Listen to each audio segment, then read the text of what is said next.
Olá, bem-vindo ao Clube T4. Hoje a gente vai falar sobre os olhos, né? Você tá me olhando aqui, doutor Bonitão, tá com problema nos olhos ou tem medo de ter problema nos olhos porque tem problema na tireoide? Não.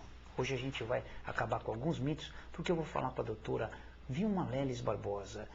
Quando eu falo doutora, né? Hoje todo mundo é doutor, né? Vestiu de branco é doutor. Mas para ser doutor não é fácil não. Para ser até um médico, para ser doutor, ele tem que fazer a sua graduação, depois ele faz uma especialização e depois que ele vai fazer o doutorado. No caso, a doutora Vilma fez doutorado na USP. Ela é professora da Unital e ela faz parte da diretoria da Sociedade Latino-Americana de Glaucoma.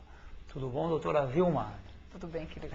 E assim, o segredo nosso aqui, eu estou falando todo aqui, todo de porte, doutora, né? Mas assim, para mim, ela é simplesmente Vilma, uma pessoa muito querida, a qual eu sou padrinho de casamento. Ela é casada com o doutor Gregório. Se você não viu a entrevista sobre tireoide e gravidez, ela foi feita com o doutor Gregório, que é a esposa dela. Eu fiz uma propaganda dela lá. Estou cumprindo a promessa que é entrevistá-la e agora estou fazendo propaganda dele aqui. Se você não viu, veja aqui pelo nosso site, por esse DVD, sei lá que mídia você está vendo, né? Mas veja tireoide e gravidez e vamos entender de uma vez por todas o que a tireoide tem a ver com os nossos olhos, tá bom? O que a gente tem para falar disso, doutora?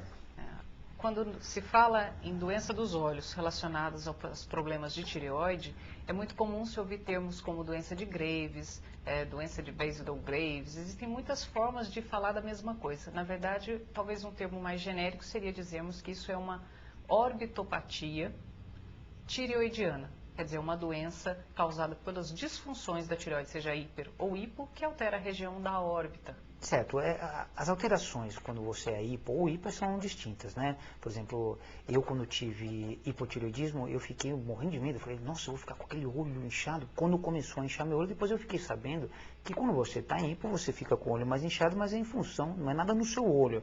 É como eu fico com a mão inchada, eu fico com o pé inchado, eu fico com o olho inchado, não, com a pálpebra inchada, né? A gente vai falar mais especificamente de uma coisa um pouco mais crítica, que é quando você tem um longo quadro de hipertireoidismo e algum mal acontece no seu olho, né? Então vamos nos ater mais a isso, né? Exatamente, porque é muito comum as pessoas pensarem que porque estão com edema nas pálpebras, consequentemente vai ser acompanhado de uma gravidade, né, maior do quadro, vai ficar com os olhos saltados também em decorrência disso, e isso não tem relação. No caso, por exemplo, se eu tenho um hipertireoidismo, né, eu tenho mais T4, se você não sabe o que é, veja aí hipertireoidismo, depois você entende melhor essa matéria, tá?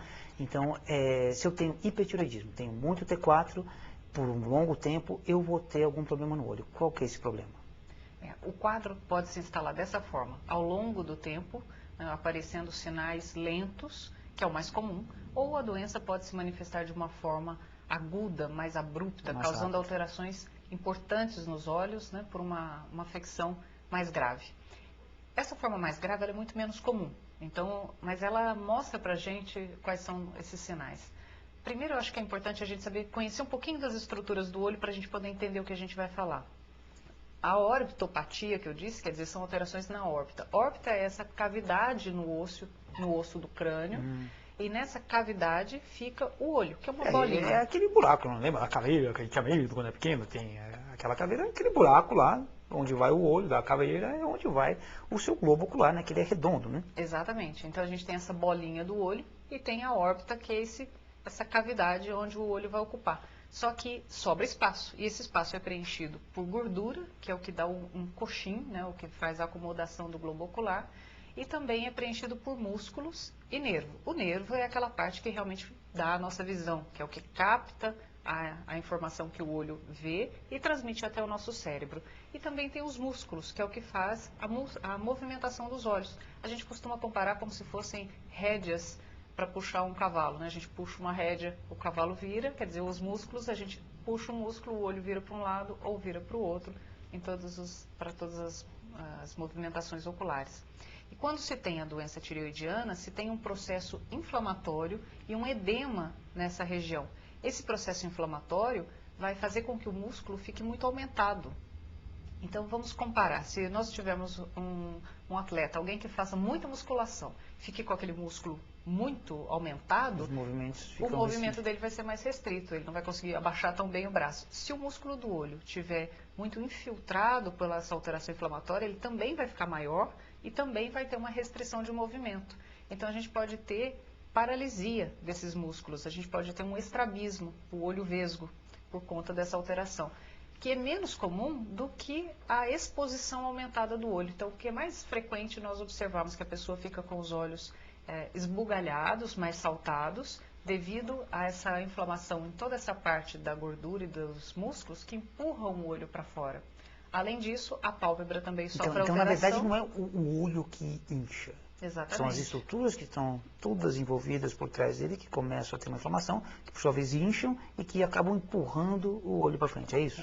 O globo ocular, a bolinha, ela não é afetada diretamente, só se for uma complicação.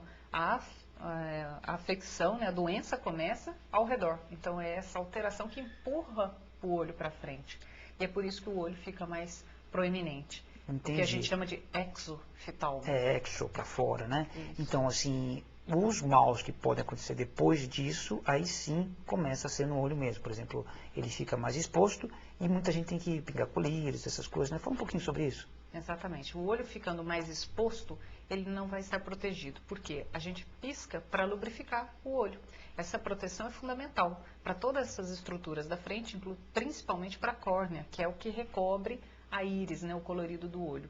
Então, se esse olho está mais exteriorizado, se a pálpebra está mais retraída e não faz uma oclusão perfeita, a lágrima também não vai conseguir lubrificar bem o olho. E aí o olho vai ficar mais avermelhado, vai ficar mais congestionado, as pessoas se queixam de olho vermelho, de sensação de secura, de sensação de areia nos olhos por causa dessa falta de lubrificação. E também pode vir como complicação alterações na superfície da córnea, que é o que a gente chama de ceratite, e indo inclusive para alterações ainda mais agressivas, que é a úlcera de córnea, que pode ser bem solucionada, mas que pode resultar numa cicatrização e no impedimento da visão. Para proteger de tudo isso, o que a gente faz é lubrificar os olhos, com colírios, com gel ou com pomada. Entendi. A gente está vendo algumas fotos aí. Essa aqui, no caso, a pessoa está meio estrábica. O que está acontecendo? O que é isso? Essa aqui é uma situação que mostra o olho desviado para a lateral, justamente essa situação de estrabismo provocado pela alteração muscular. Tem também essa outra foto em que mostra justamente esse olho saltado e mostra também o quanto a gente consegue ver do branco dos olhos, muito mais do que o habitual. Então a gente está vendo muito mais o branco do olho para cima do colorido, né? Para baixo um pouco também, ele está centralizado, né? A gente não consegue fazer isso normalmente. Porque está havendo aí uma retração palpebral em função da alteração tireoidiana sobre os músculos oculares. Então a pálpebra, ela se retrai e com isso o olho fica mais exposto. Entendi. E também proeminente. Aqui no nosso clube, né, a gente tem umas mensagens aqui. A Dagny, ela estava falando que ela é reconhecida na rua, que tem problema de tireoide e ela fica altamente chateada, por isso, logicamente, não é agradável assim, seu olho está estranho, você tem problema de tireoide. O que se pode fazer para atenuar isso? Vamos supor, ela conseguiu regular seus hormônios, isso volta ao normal, não? Existe uma fase mais crítica, onde há um processo inflamatório mais intenso, onde o tratamento pode fazer com que alguns desses sinais se atenuem, diminuam, mas isso não vai desaparecer. Então, quem tem o olho proeminente, o exoftalmo, por conta da alteração tireoidiana, isso não vai desaparecer por conta do tratamento da tireoide. Mas só vai conseguir fazer essa recuperação, digamos assim, com cirurgia. Então a cirurgia ela pode ser estética, né, para que a pessoa não se sinta incomodada pelo fato de ser reconhecida por isso, ou ela pode ser indicada a cirurgia nos casos graves, onde essa compressão apertou o nervo do olho e está causando baixa de visão. Nesse momento, pode ser indicada a cirurgia de maneira imediata. O que é mais comum, então, é as pessoas precisarem de tratamentos sintomáticos, diminuir os sintomas, o desconforto ocular e, com isso, proteger seus olhos. Mas voltar todas as alterações que aconteceram, isso realmente é bastante difícil. Então, tem uma dúvida aqui, a Érica Sazonov, ela está lá nos Estados Unidos, ela disse que ela fez o tratamento e melhorou. Então, talvez ela estivesse num momento diferente. Cada momento é um momento, né? Você tem que saber quanto de comprometido está o seu olho para saber qual que é o tratamento. Né? Nada substitui uma consulta específica de um médico, isso aqui é mais para você não ficar tão desinformado. Né? Então a ideia é a seguinte, quanto ao colírio, por exemplo, a Ana Cláudia, né, uma amiga nossa que agora já fez a cirurgia, inclusive a gente vai conversar com você, viu, Ana Cláudia? A gente já está marcando aí para falar com a Ana Cláudia, para ela falar uma pessoa que fez a cirurgia e por que que ela, o que que ela sentiu, o que que ela passou. Ela estava correndo atrás de um colírio que atenuava a parte estética. Né? Existem dois tipos de colírio. Né? Um que é para você ficar lubrificar à medida que está mais exposto, né? Que é um tipo, e outro para atenuar. Fala da diferença desses dois colírios, né? Parece que um não é muito fácil achar, guanetidina, é isso? Isso. Existem medicações que tentam só proteger o olho. Então, na verdade, é uma proteção, é para minimizar o sintoma, né, para a pessoa não ter o desconforto do olho seco, mas também é para proteger essa superfície externa do olho. E é fundamental que as pessoas saibam disso, usem regularmente essa lubrificação, como você mesmo comentou, né? É muito importante que a pessoa vá ao oftalmologista e siga as suas orientações, porque o que serve para uma pessoa não vai ser exatamente a mesma coisa para o outro. Então, é importante que cada um tenha o seu controle. Então, as medicações podem servir para lubrificar o olho e proteger essa parte externa, ou elas podem tentar mexer na parte de inervação, quer dizer, ela pode tentar com que os remédios façam com que o olho fique com as pálpebras um pouco mais fechadas para tentar melhorar essa parte estética. Isso é mais a parte plástica, né? Exatamente. E tem medicações nacionais e tem medicações que a gente só encontra no exterior.